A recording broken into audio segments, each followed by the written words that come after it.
We are a democracy. We don't need to learn from other people what freedom of speech is about. But we can tell people this. We don't think freedom of speech extends to incitement to violence. Speaker ji का style भी वैसे ही है।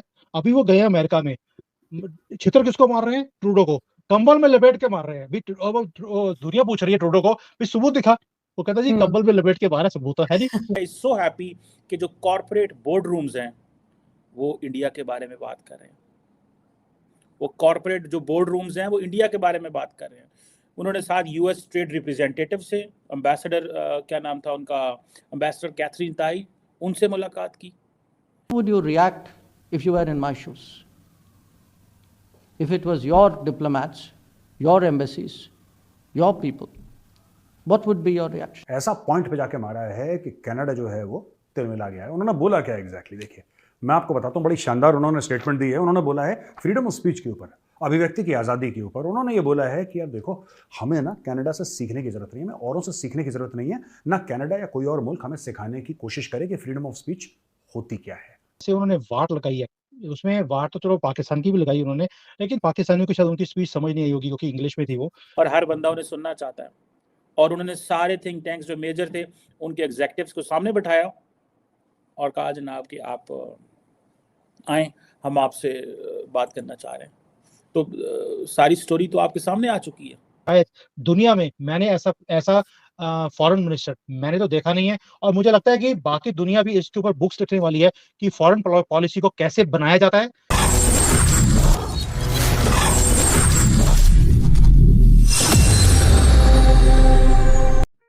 नमस्कार दोस्तों, HP में आपका स्वागत है। भारत कनाडा विवाद और अमेरिका विदेश मंत्री एंटनी ब्लिंकन के साथ बातचीत पर डॉक्टर एस जयशंकर ने कहा कि मेरी समझ से यह कनाडा के द्वारा इस्तेमाल किया गया शब्द आरोप है। मैंने पहले ही इसका जवाब दे दिया है। मैंने हमेशा कहा है कि अगर कोई जानकारी हो तो हमें बताओ। ऐसा नहीं है कि किसी चीज़ को देखने के लिए हमारे दरवाजे बंद हैं। अगर किसी चीज़ को हमें दिखाने की आवश्यकता है तो हम उसे देखने के लिए तैयार हैं, लेकिन हम कहीं ना कहीं उम्मीद करते हैं कि वास्तव में देखने के लिए कुछ हो। विदेश मंत्री ने कनाडा को और खूब खरी खोटी सुनाई। कहा कि कुछ हो रहा है तो कनाडा में हो रहा है, लेकिन माहौल ऐसा बनाया जा रहा है कि द्विपक्षीय है। ये माहौल भारत में नहीं है। आपके जो फॉरेन मिनिस्टर हैं डॉक्टर जयशंकर, खैर मैं उनकी बहुत बड़ी फैन हूँ। मैं कई बार अपने शोज में कह भी चुकी हूँ कि कभी मुझे मौका लगा कहीं उनसे मिलने का तो एक सेल्फी तो जरूर लूंगी। तो लोगों ने मुझे डांटा, जो मेरे दोस्त हैं, कहते तुम सेल्फी लोगी, बोलो इंटरव्यू लूंगी। मैंने कहा अच्छा ठीक है, इंटरव्यू भी ले लूंगी। इंटरव्यू तो शायद ही ना, लेकिन सेल्फी तो डेफिनेटली ले लूंगी। सर, उन्होंने विजिट किया यूएस में और जाहिर है बीच में कहीं ना कहीं कनाडा भी आया। क्या कहेंगे आप उनके इस विजिट को, क्योंकि काफी इसकी चर्चा हो रही है। आरजू जी, पहली बात यह कि जयशंकर जी डिजर्व करते हैं एक सेल्फी लेना, और जहां पे भी जाते हैं लोग खड़े होते हैं उनकी बात सुनने के लिए। और जयशंकर जी 10 दिन के लिए अमेरिका का टूर, आप सोच सकते हैं कि इसका इंपॉर्टेंस कितना बड़ा होगा। वो तो 10 दिन में 20 कंट्रीज घूम के वापस आए थे, और यहाँ पर अमेरिका में सिर्फ 10 दिन लगा रहे हैं, तो कुछ बड़ा करने ही गए हैं वहां पर। एक तो आपको जैसे मालूम है कि यूनाइटेड नेशंस के अंदर जैसे उन्होंने स्पीच दी है, जैसे उन्होंने वाट लगाई है, उसमें वाट तो चलो पाकिस्तान की भी लगाई उन्होंने, लेकिन पाकिस्तानियों को शायद उनकी स्पीच समझ नहीं आई होगी क्योंकि इंग्लिश में थी वो। तो लेकिन उसमें जैसे उन्होंने बोला कि जो कंट्रीज ये हार्बरिंग करती हैं टेररिस्ट की, ये बात ठीक नहीं है, this is not good for the world also. तो उन्होंने कनाडा को, पाकिस्तान को, दोनों को लपेट लिया उसमें। उन्होंने चाइना को भी लपेट लिया। देखिए, जो ये स्पीच देने का स्टाइल है, ये शायद उन्होंने डिप्लोमेसी, वर्ल्ड की डिप्लोमेसी चेंज कर दी है जयशंकर जी ने, और यही सबसे बड़ी इनकी कामयाबी भी है। और आप सोच के देखिए 10 दिन के अंदर क्या कर रहे हो। यूनाइटेड नेशंस की मीटिंग चल रही है, G20 के जितने भी फॉरेन मिनिस्टर्स हैं उनके साथ मीटिंग चल रही है, क्वाड की मीटिंग्स में वो बैठने वाले हैं। फिर एक हमारा जो ग्लोबल साउथ है उसका एक ग्रुप बनाया है L65 करके, उनके साथ मीटिंग्स हैं। ग्लोबल साउथ को ये बोली जा रहे हैं कि भाई लेट्स कम टुगेदर, साउथ की मीटिंग्स करने वाले हैं हम लोग। ये सिर्फ एक स्पीच की बात नहीं है, आप तो एक स्पीच की बात कर रही हैं कि जो यूनाइटेड नेशंस के अंदर बात कर रहे हैं। He is talking about even जो साउथ की कंट्रीज है, जो ये जिसको हम डेवलपिंग कंट्रीज बोलते हैं, लैटिन अमेरिका हो गया, अफ्रीका हो गया, एशिया हो गया, उन सबको बोल रहे हैं आइए अपनी दावेदारी, हम अपनी दावेदारी मींस अपना claim on the permanent seat of United Nations, we have to come forward. Bharat अपनी बात करता ही नहीं है, वो कहता है तुम भी आओ हम भी आए, तुम्हारा भी भला होगा हमारा भी भला होगा। और इनकी जो दादागिरी है, ये जो 5 लोग बैठकर एजेंडा बनाते हैं और सारी दुनिया को मानना पड़ता है, ये दिन खत्म हो गए हैं। Now we will form the agenda, they have to follow. West is gone. he is openly saying it, this is a century of Asia, Asians have to come forward and work together, और ये हमें लड़ा के रखते हैं बिना बात पे। तो ये जो एक अचीवमेंट है, जो ये एक 10 दिनों के अंदर जयशंकर जी अगर गए और ये कुछ करके आ रहे हैं, तो ये नहीं है कि सिर्फ स्पीच है, ये स्पीच वाला टाइम तो खत्म कर दिया जयशंकर जी ने। Now he goes, he comes back with results, और इसलिए ये 10 दिन बहुत इंपॉर्टेंट है हमारे लिए भी, फॉरेन की डिप्लोमेसी के लिए भी और दुनिया के लिए भी।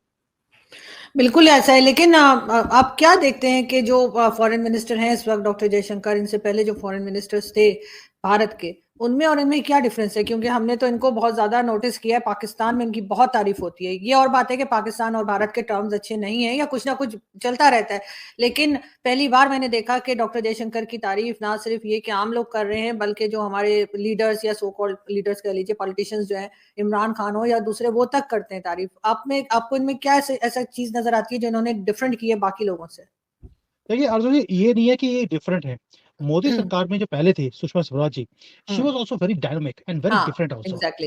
एंड उन्होंने जो पॉलिसी शुरू करी उसका कंटिन्यूएशन जो है वो जयशंकर जी ने किया है।